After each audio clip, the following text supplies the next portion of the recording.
अब तो वैसे मुझे सिर्फ ग्रांट्स पे बोलना था, लेकिन ऑपोजिशन बेंचेस की तरफ से कुछ ऐसी बातें आई, मुझे स्पीकर साहब ऐसा लगता है कि कोई भी मतलब तकरीर यहां तैयार करके आना फजूल है। कोई मकसद ही नहीं है, क्योंकि आखिरकार ज्यादातर इनकी बातें जो है 2-3 इशू पे ही आएंगी। एलओपी साहब की मैं तकरीर सुन रहा था, मुश्किल से एक आध चीज, वो भी ग्रांट्स के हवाले से नहीं, बजट के हवाले से, जिसका मैंने पहले ही जवाब दिया ना। मैं तय नहीं करता हूं कौन बोलता है ना। अब चलिए,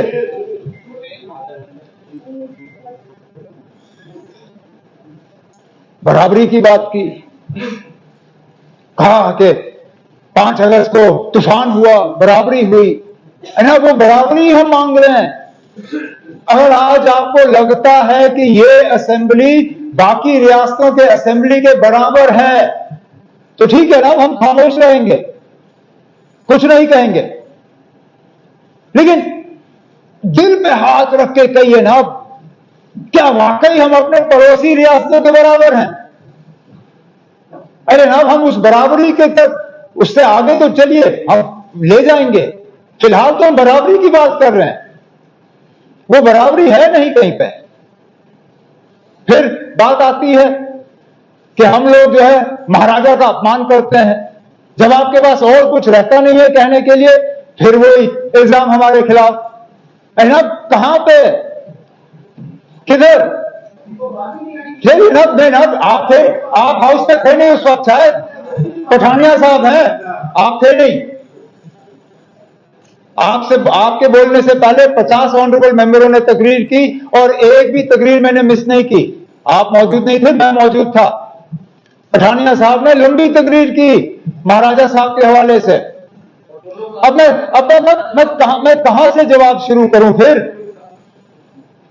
मैं फिर ये इस बात पे आता ना, आप बताइए ना, कहां पे अपमान? जो मैंने पहले बात की, नक्शा आपने बदला। जो महाराजा साहब ने स्टेट सब्जेक्ट के कानून छोड़े, वो भी आपने बदले। हमने कोई नाम नहीं बदला। पठानिया साहब वकील हैं, मुझे बताइए ना, 2019 से पहले आप किस कानून के तहत यहां अदालत में प्रैक्टिस करते थे? रणबीर पीनल कोड, वो किसके नाम पे? महाराजा रणबीर सिंह। आज किस कानून के तहत आप प्रैक्टिस करते हो? नए कानून। तो नाम फिर हटा दिया ना, नाम फिर हटा दिया। तो अपमान हम करते हैं या आप करते हैं, ये आप सोचिए ना। लेकिन मैं फिर इस बात पे आता हूं, मेरा कोई इरादा, आप तो वैसे मुझे सिर्फ ग्रांट्स पे बोलना था, लेकिन ऑपोजिशन बेंचेस की तरफ से कुछ ऐसी बातें आई, मुझे स्पीकर साहब ऐसा लगता है कि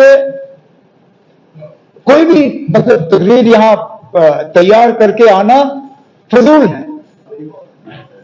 कोई मकसद ही नहीं है, क्योंकि आखिरकार ज्यादातर इनकी बातें जो है 2-3 इशू पे ही आएंगी। एलओपी साहब की मैं तकरीर सुन रहा था, मुश्किल से एक आध चीज, वो भी ग्रांट्स के हवाले से नहीं, बजट के हवाले से, जिसका मैंने पहले ही जवाब दिया ना। मैं तय नहीं करता हूं कौन बोलता है ना। अब चलिए,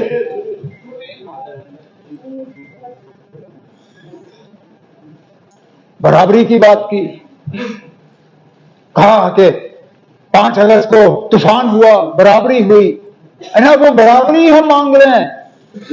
अगर आज आपको लगता है कि ये असेंबली बाकी रियासतों के असेंबली के बराबर है, तो ठीक है ना, हम खामोश रहेंगे, कुछ नहीं कहेंगे। लेकिन दिल पे हाथ रख के कहिए ना, क्या वाकई हम अपने पड़ोसी रियासतों के बराबर हैं? अरे ना, हम उस बराबरी के तक, उससे आगे तो चलिए, हम ले जाएंगे। फिलहाल तो हम बराबरी की बात कर रहे हैं, वो बराबरी है नहीं कहीं पे। फिर बात आती है कि हम लोग जो है महाराजा का अपमान करते हैं। जब आपके पास और कुछ रहता नहीं है कहने के लिए, फिर वही इल्जाम हमारे खिलाफ। है ना, कहां पे, किधर? चलिए ना, नहीं ना, आप थे, आप हाउस में थे नहीं उस वक्त, शायद पठानिया साहब हैं, आप थे नहीं। आपसे, आपके बोलने से पहले 50 ऑनरेबल मेंबरों ने तकरीर की और एक भी तकरीर मैंने मिस नहीं की। आप मौजूद नहीं थे, मैं मौजूद था। पठानिया साहब ने लंबी तकरीर की महाराजा साहब के हवाले से। अब मैं कहां से जवाब शुरू करूं फिर? मैं फिर ये इस बात पे आता ना, आप बताइए ना, कहां पे अपमान? जो मैंने पहले बात की, नक्शा आपने बदला। जो महाराजा साहब ने स्टेट सब्जेक्ट के कानून छोड़े, वो भी आपने बदले। हमने कोई नाम नहीं बदला। पठानिया साहब वकील हैं, मुझे बताइए ना, 2019 से पहले आप किस कानून के तहत यहां अदालत में प्रैक्टिस करते थे? रणबीर पीनल कोड, वो किसके नाम पे? महाराजा रणबीर सिंह। आज किस कानून के तहत आप प्रैक्टिस करते हो? नए कानून। तो नाम फिर हटा दिया ना, नाम फिर हटा दिया। तो अपमान हम करते हैं या आप करते हैं, ये आप सोचिए ना अब। लेकिन मैं फिर इस बात पे आता हूं, मेरा कोई इरादा